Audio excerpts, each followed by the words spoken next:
زوجہ سے کے ہاتھ کے ذریعے انسان ڈسچارج ہو سکتا ہے. حیا کے خلاف مسئلہ ہے, لیکن یہ بہت پوچھتے ہیں لوگ, کچھ مسائل بولتے ہوئے مجھے خود ایک دماغ پہ بوجھ ہوتا ہے. تو زوجہ کے ساتھ تو یہ جائز ہے.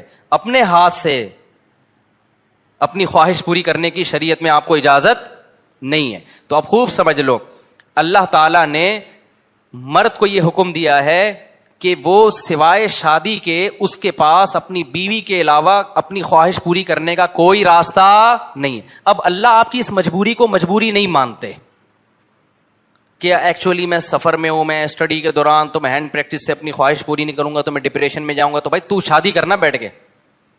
اگر آپ یہ کہتے ہو کہ مجھے رشتہ نہیں مل رہا تو اپنا معیار گراؤ.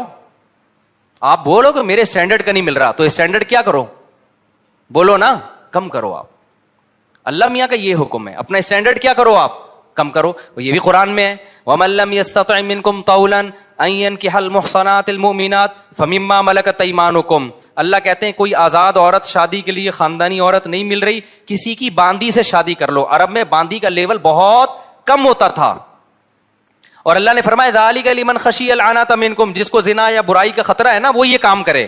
تو کیا مطلب, اللہ کیا حکم دے رہے ہیں, اپنا اسٹینڈرڈ کیا کرو, بولو نا, گرا دو. اور یہ اللہ نے مرد میں خواہش نفس مسلط اس لیے کی ہے کہ نہ چاہتے ہوئے بھی شادی کرے. یہ اس لیے نہیں کی ہے کہ ہاتھ سے فارغ ہو کر اپنے آپ کو ٹھنڈا کر لے اور شادی 10 سال کے لیے مؤخر کر لے. یہ تو مسلط کی گئی ہے, کیونکہ شادی کو اسلام نے آپ پہ نہیں چھوڑا, فطرت نے آپ پہ نہیں چھوڑا. ہم اور آپ پہ چھوڑا ہوتا تو ہم 50-50 سال کے ہو کے بھی نہیں کر رہے ہوتے. جو کام انسانیت کی بقا کے لیے ضروری تھا نا, اللہ نے وہ ہمارے مشورے پہ نہیں. اللہ چاہتے ہیں کہ نسل بڑھے, تو اس لیے یہ چیز اللہ نے مسلط کر دی ہے کہ لوگوں سے اللہ مشورہ نہیں لیں گے کہ ایکچولی آپ کو کرنی چاہیے کہ نہیں کرنی چاہیے. اللہ مسلط اتنی کر دیتے, آدمی کہتا ہے بھائی میرا دماغ پھٹ رہا ہے, میں برائی کی طرف جا رہا ہوں, میرے پاس کرنے کے علاوہ کوئی آپشن ہے نہیں, تو مسلط ہو جائے. کیوں, اس کا فائدہ کیا ہوگا, مجبور ہو کے آپ نکاح کرو گے, ایک دوسری عورت کو بھی آپ برائی سے بچا لو گے, اور دونوں کے ملاپ سے اولاد ہوگی جو اللہ چاہتے ہیں کہ نسل بڑھے. یہ تو فیملی پلاننگ والے کہتے ہیں کہ نہیں بڑھے, لیکن اللہ نہیں مانتا ان چیزوں کو. نہیں آ رہی بات, میرا خیال ہے. تو یہ فطرت نے مسلط کی ہے. تو اگر ہم مجھ زنی کی اجازت دے دیں تو اس فطرت جو آپ سے چاہ رہی ہے آپ اس کے اگینسٹ چلنا, بولو نا, شروع. مثال کے طور پر فطرت آپ کو بھوک لگاتی ہے روٹی کی, کیوں لگاتی ہے, چوری کر کے کھاؤ. اس لیے نہ چاہتے ہوئے بھی آپ کمائیں, کاروبار کریں یا ملازمت کریں. اس ملازمت کرنے سے کیا ہوگا, صرف آپ کو فائدہ نہیں ہوگا, آپ کے باس کو فائدہ ہوگا, اس کا بزنس چلے گا, اس کے بزنس چلنے سے لوگوں کو فائدہ ہوگا. تو یہ سب چیزیں ایک دوسرے سے کیا ہیں, لنک. آپ کو بھوک لگ رہی ہے, اسلام کہتا ہے آپ حلال طریقے سے کما کے کھاؤ. آپ کہہ رہے تھے میں نہیں کما رہا, جب بھوک لگے گی نا ٹائٹ تو آپ کمانے پر کیا ہوگے, مجبور. پھر آپ بزنس کرو گے, اس بزنس سے آپ کو بھی فائدہ ہوگا اور قوم کو بھی فائدہ. تو کچھ کام قدرت ہم پہ مسلط کر کے کرواتی ہے تاکہ لوگوں کو اس سے کیا ہو جائے, فائدہ, ہمارے نہ چاہتے ہوئے بھی فائدہ ہو جائے.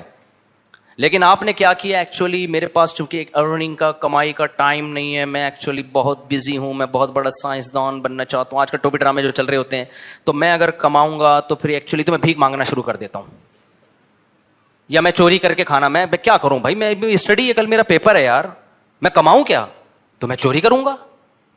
چوری کرنے سے کیا ہوگا, پیٹ بھر جائے گا. ڈاکٹر کہے گا کہ آپ کے وٹامن سارے پورے ہو گئے ہیں. جس مفتی نے کہا تھا چوری نہیں کرو, وہ آپ کی صحت برباد کرنا چاہ رہا تھا. جیسے ڈاکٹر جو مزنی نہیں کرتے نا, ان کو یہ کہتے ہیں مفتی لوگوں کے چکر میں نہیں پڑو, یہ تمہیں ڈپریشن کا مریض بنا دیں گے. کوئی بات نہیں, اپنے آپ کو ہاتھ سے فارغ کر لیا کرو, اس سے ڈپریشن کیا ہو جائے گی, ختم. او بھائی, اس سے اس کی ڈپریشن ختم ہوگی, قوم کی ڈپریشن بڑھے گی, عورتوں کی ڈپریشن بڑھے گی. مرد ان سے شادیاں ٹائم پہ نہیں کریں گے, جیسے بڑھ رہی ہے ڈپریشن, وہ بھی زنا کی طرف جائیں گے, وہ بھی ہاتھ سے, اور جو گند ہماری سوسائٹی میں پھیل رہا ہے اور نسل کی کمی کا ذریعہ بنے گی. بہت سارے سائیڈ افیکٹ ہوں گے اس کے. تو فطرت آپ پہ بھوک مسلط کرتی ہے, نہ چاہتے ہوئے بھی آپ روٹی کماؤ, امتحان کو مؤخر کر دو, کیونکہ روٹی کمانے کی فکر ضروری ہے, اس سے دوسروں کو بھی روٹی ملے گی, اس کو بھی بزنس ملے گا. تو فطرت جو بیسک ضرورتیں ہیں نا وہ ہم سے نہیں پوچھتی, وہ ہم پہ مسلط کر دیتی ہے. تو صحیح آدمی ہوگا, صحیح ڈاکٹر ہوگا, وہ کیا کہے گا, یار بھوک لگ رہی ہے نا, پڑھائی کو ایک طرف رکھ, تو ایسا کر, کچھ کما یار, کچھ سائڈ بزنس کر لے. اس بزنس سے پھر قوم کو کیا ہونا شروع ہو جائے گا, فائدہ.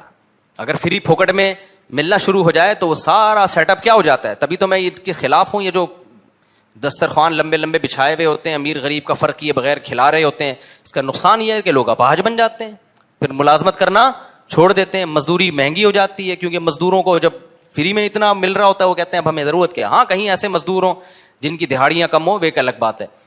تو اب سمجھے اسلام اور دین فطرت ایک ہی چیز کے دو نام ہیں. تو اللہ میاں نے جب حکم دے دیا ہمیں کہ تمہارے پاس نکاح کے علاوہ کوئی راستہ نہیں ہے, تو اٹ مینز اب کوئی راستہ نہیں. اگر کسی کو لت پڑ چکی ہے تو توبہ کرے, عادت چھوڑنے کی کوشش کرے وہ.